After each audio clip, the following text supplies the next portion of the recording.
মুসলিম কেরাম, উমর রাদিয়াল্লাহু তাআলা শহীদ হয়েছেন এই মুহররমের মাসে। কোন মাসে? যিনি বলেন উমর রাদিয়াল্লাহু তাআলা শাহাদাত বরণ করেছেন কোন মাসে? মুহররমের মাসে। একদিন আল্লাহর রাসূল, হাদিস শরীফের ঘটনা, একদিন আল্লাহর রাসূল উমর আর আবু বকর এক পাহাড়ের মধ্যে উঠছেন। কি পাহাড়ের মধ্যে? একটা পাহাড়ের মধ্যে। ভূমিকম্প দেয় না ভাই, শুধু করে ভূমিকম্প দেয় না। উমর, আবু বকর আর আল্লাহর রাসূল এক পাহাড়ের মধ্যে উঠছেন। হঠাৎ করে ভূমিকম্প দিয়েছে। আল্লাহর রাসূল বললেন, হে পাহাড়, তোমার এত বড় সাহস, জানো তোমার বুকে কে আছে? তোমার বুকে সিদ্দিক আছে এবং তোমার উপরে একজন শহীদ আছে। যেটা বলি সুবহানাল্লাহ।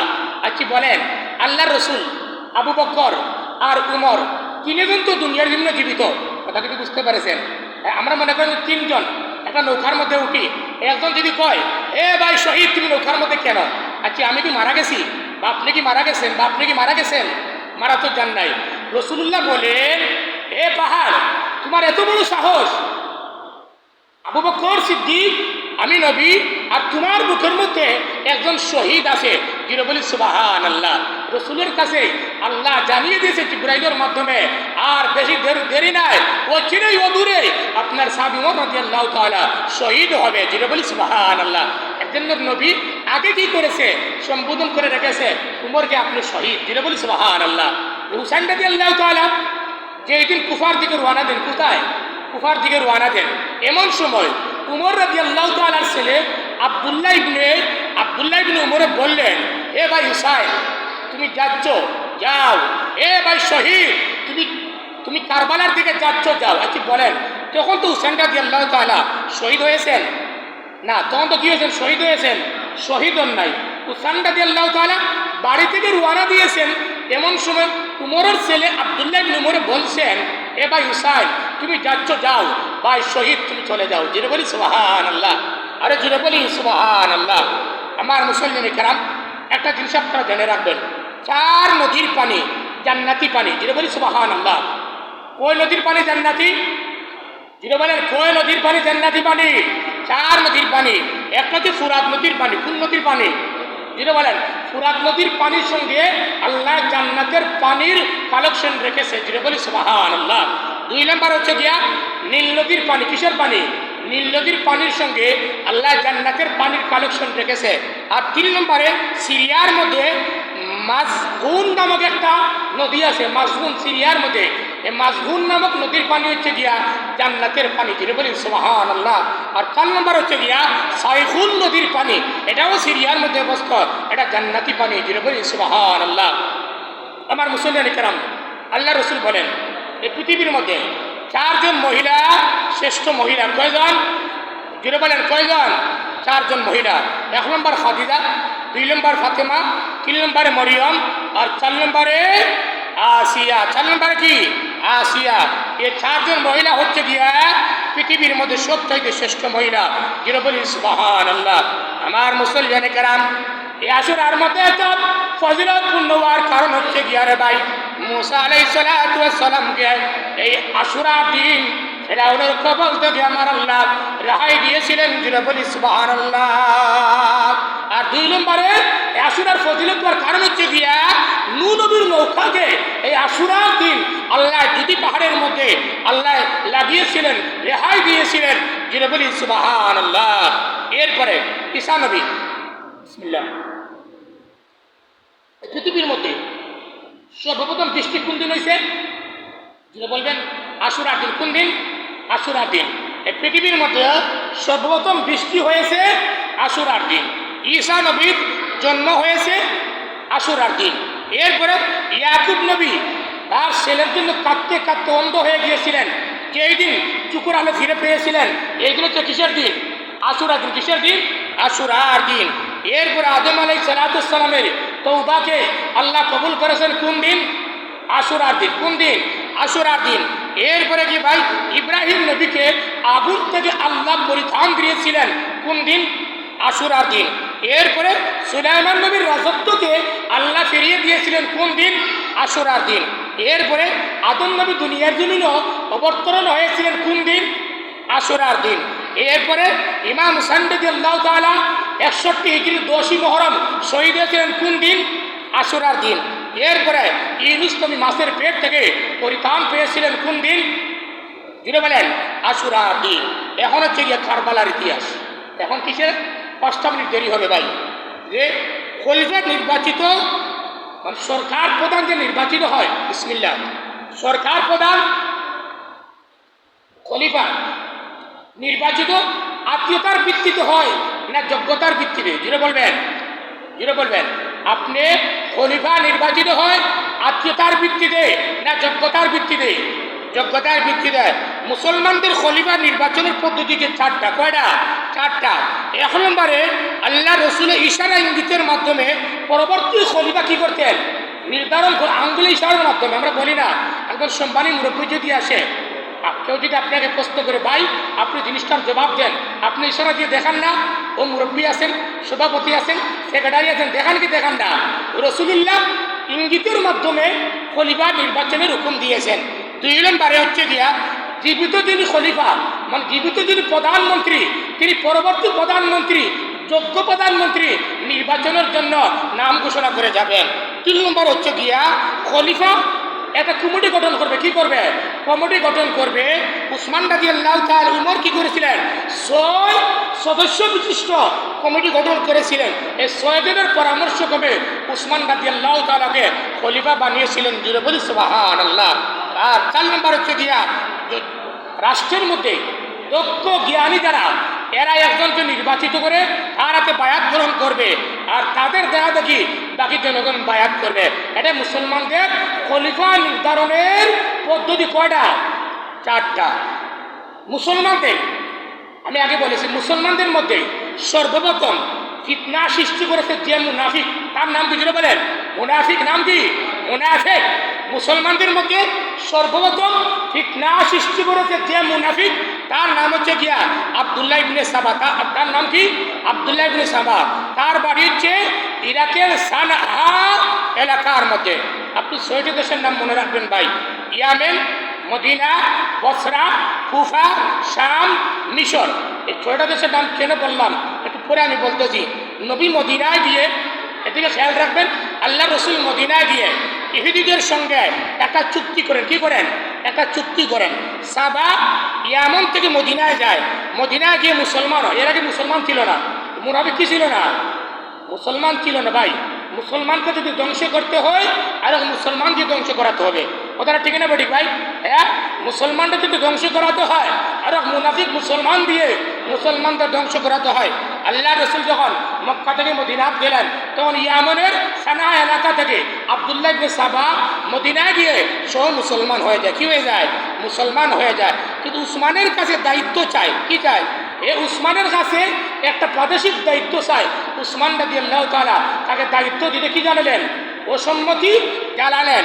এর সাবা বলে না, দেখেন তো মুনাফিক থাকে না, বলবে এই অমুকের থেকে কথা বললো, তুই বড় গোষ্ঠী, তুই মাতব্বরের ছেলে, তুই তমুকের ছেলে, বলে মনের মধ্যে এটা কি করে?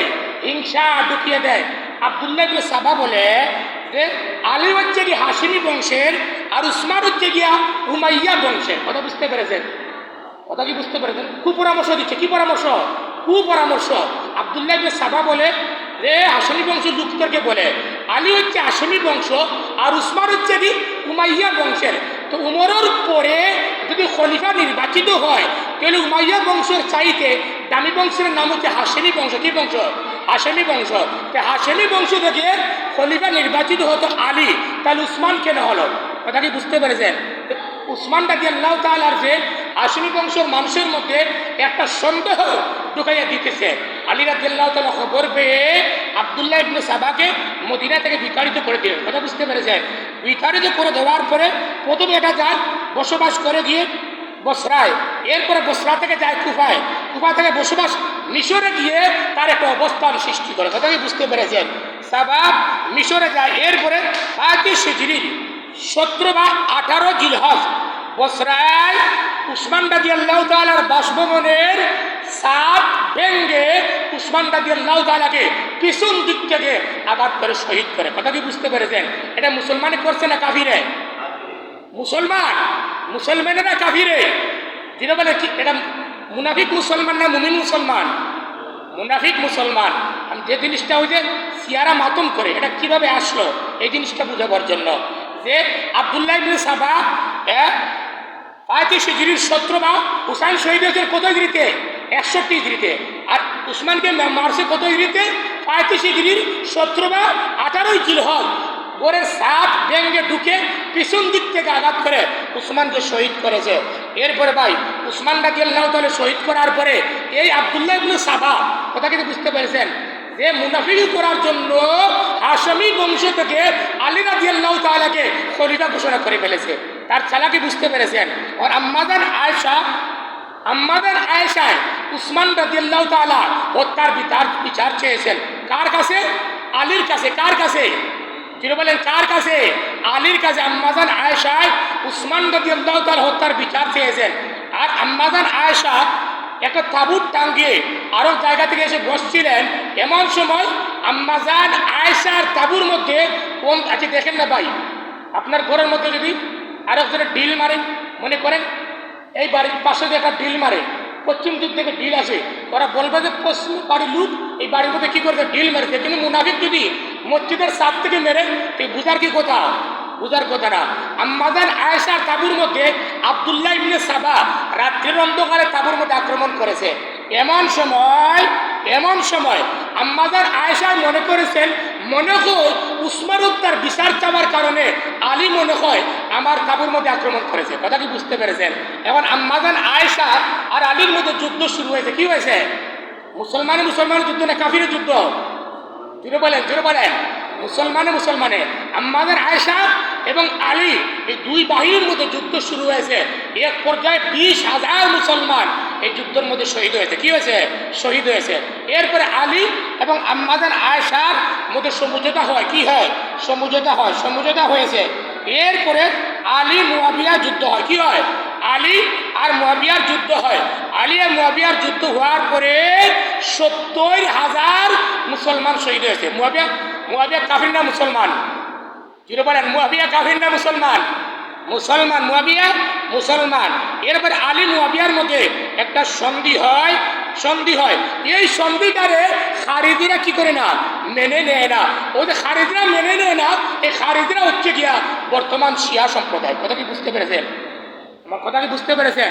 খারিজিরা এই শিয়া সম্প্রদায়রা এটাকে মেনে নেয় নাই। তখন খারিজিরা 3 জনকে হত্যা করার জন্য টার্গেট করে। কয়জনকে? 3 জনকে। এক হচ্ছে আলী, 2 মুয়াবিয়া, 3 আমর ইবনুল আস। এই 3 জন সাহাবীকে শহীদ করার জন্য বর্তমান যে শিয়া মানে খারেজিরা এরা হত্যা করার জন্য তারা মনস্থ করে। 40 হিজরির 15 রমজান ফজরের নামাজে জামার সময় খারেজিরা আব্দুর রহমান ইবনে মুসলিম আলীকে আঘাত করে। কথা কি বুঝতে পেরেছেন? 40 হিজরি 15 রমজান মাসে আলী রাদিয়াল্লাহু তাআলা নামাজে যাচ্ছে। কি কোন নামাজে?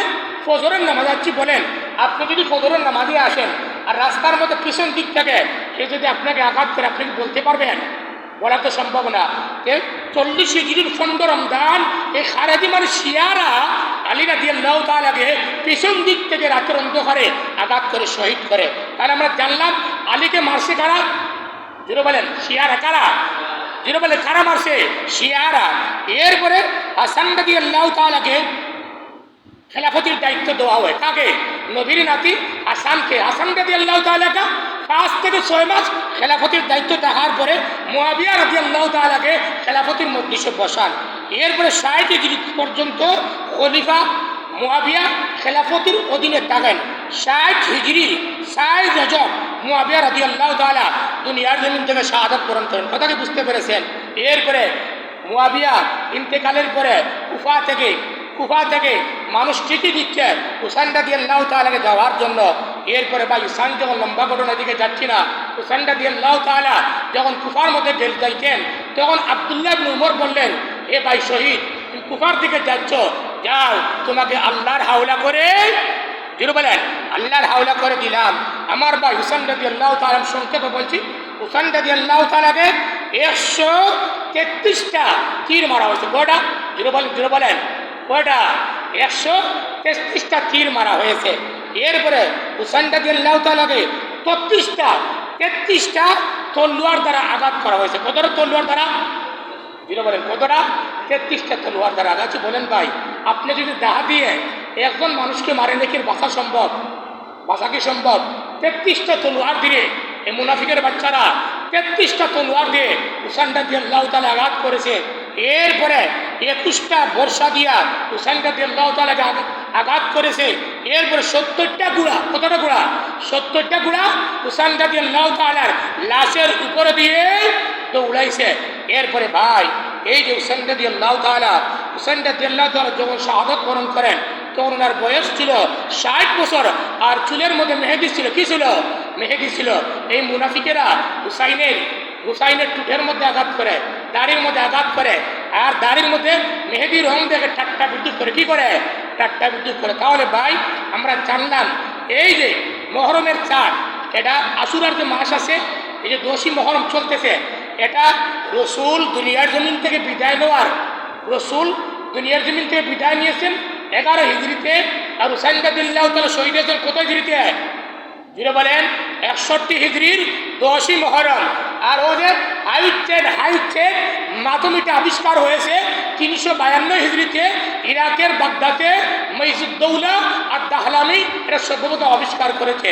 এরপরে 362 হিজরিতে মিশরের মধ্যে হাইটের মাধ্যমটা চলে গেছে। এরপরে ক্রমান্বয়ে সারা পৃথিবীটা। কি বলেন ভাই, তাদের যদি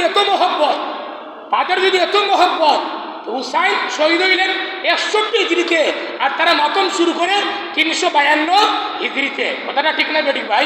তাহলে রসুলের নাতি নাতনি কয়জন? জিরো বলেন কয়জন? জিরো বলে একটু আগে বলছি কয়জন? 8 জন। কয়জন? 8 জন। তারা যদি হাই উচ্চন বলে, হ্যাঁ, তাহলে হাই মসজিদ তো বলতো। কথাটা ঠিক না বেঠিক ভাই? জিরো বলেন। ফাতেমার তো 3 ছেলে 2 মেয়ে, 3 ছেলে 2 মেয়ে, হাসান হুসাইন মহসিন জাইনাব আর উম্মে কুলসুম। হ্যাঁ, আর রুকাইয়ার হচ্ছে কিয়া 2 সন্তানের ছেলে 1 মেয়ে, আর উসমানের সন্তান রসুলের আর 2 মেয়ে বিবাহ করেছেন, ওনার 1 সন্তান আব্দুল্লাহ উসমান। তাহলে তারা রসুলের বাকি যে 6 জন নাতি নাতনি আছে তাদের ব্যাপারে হায় বলে না কেন? কথা কি বুঝতে পেরেছেন? তাহলে ভাই, মূল হচ্ছে গিয়া আলীকে শহীদ করেছে যারা, হুসাইনকে শহীদ করেছে তারা। কথা কি বুঝতে পেরেছেন? আলীকে শহীদ করেছে খারেজিরা, মানে খারেজি মানে শিয়ারা। খারেজি হচ্ছে আলী আর মুয়াবিয়ার যে সন্ধি হয়েছিল, এই সন্ধিটারে তারা সব মেনেছে, কিন্তু একগুলো মানে নাই। যারা মানে না, খারাজা ইয়াসরিজু মানে তারা বেরিয়ে গেছে। কি হয়েছে? বেরিয়ে গেছে। ওগুলো হচ্ছে গিয়া বর্তমান শিয়া সম্প্রদায়। কথা কি বুঝতে? এর জন্য শুধু হুসাইন মোহাম্মদ যারা, হুসাইন কারবালার প্রান্তর শহীদ, আর একমাত্র কারণ হচ্ছে লাকাদ কানা লাকুম ফি রাসূলিল্লাহি উসওয়াতুন হাসানা, নবীর আদর্শকে বাস্তবায়ন করার জন্য। এর জন্য ভাই, তাজিয়া মিছিল বের করে হাই উচ্ছেন বলে কিয়ামত পর্যন্ত যদি হাই উচ্ছেন বলে বুক চাপড়ায়, তার 1 পয়সার সওয়াব হবে? যিনি বলেন সওয়াব হবে না। তাহলে হুসাইনি মোহাম্মদ যদি পেতে হয়, নবীর আদর্শকে আমরা ধারণ করা লাগবে না ছাড়া লাগবে? জোরে বলেন, ধারণ করা লাগবে না ছাড়া লাগবে? ছাড়া লাগবে, ধারণ করা লাগবে। তাহলে আমরা জেনে গেলাম মাতম আবিষ্কার হয়েছে হুসাইন রাদিয়াল্লাহু তাআলা শহীদ হওয়ার কত বছর পরে? 300 বছর। কত বছর? 300 বছর পরে। রসুল ওফাত হয়েছেন 11 হিজরিতে, আর হুসাইন শহীদ হয়েছেন 61 হিজরি 10ই মহরম। কথা কি বুঝতে পেরেছেন? আর শিয়ার জন্ম হচ্ছে গিয়া আলী আর মুয়াবিয়ার যখন যুদ্ধের পরে সন্ধি হয়েছিল, এই সন্ধিটারে মুসলমানের মধ্যে মিল হয়েছে, মিলটারে মেনে না নিয়ে তারা বেরিয়ে গেছে খারেজি সম্প্রদায়। এই খারেজি সম্প্রদায় হচ্ছে গিয়া শিয়ারা। কারা কারা? শিয়ারা। এর জন্য ভাই, হুসাইনি মোহাম্মদ আমাদের দিলের মধ্যে থাকা, যেটা বলেন থাকা প্রয়োজন। হুসাইন রাদিয়াল্লাহু তাআলার এমন কোনো অঙ্গ বাকি নাই যে অঙ্গর মধ্যে আল্লাহ রসুলের টুক মুবারক লাগে, যেটা বলে টুক মুবারক লাগে নাই। এর জন্য আরেকটা কথা আপনাদেরকে বলি, অনেকে মুয়াবিয়া রাদিয়াল্লাহু তাআলাকে গালি দেয়। মুয়াবিয়াকে গালি দিবেন না। মুয়াবিয়া হচ্ছে আল্লাহ রসুলের ওহীর একজন লেখক, কাতিবে ওহী। নাম কি? কাতিবে ওহী। মুয়াবিয়া হচ্ছে রসুলুল্লাহর একজন জলিল কদর সাহাবী। এখন বলবেন, তাহলে উনি যদি ভালো হইল সাহাবী, উনার ছেলে খারাপ হয় কেমনে? কথাটা ঠিক না বেঠিক ভাই? তাহলে নূহ আলাইহিস সালাতু সালামের সব ছেলেরা ভালো, কেনান কেন গুমরা হয়ে গেল? আল্লাহকে নিদর্শন দেখায় আমি ইচ্ছা করলে ভালো মানুষের করে খারাপ মানুষ তৈরি করতে পারি, আবার খারাপ মানুষের করে ভালো মানুষ আমি তৈরি করতে পারি। তাহলে ভাই আমরা জেনে গেলাম মাতম কিভাবে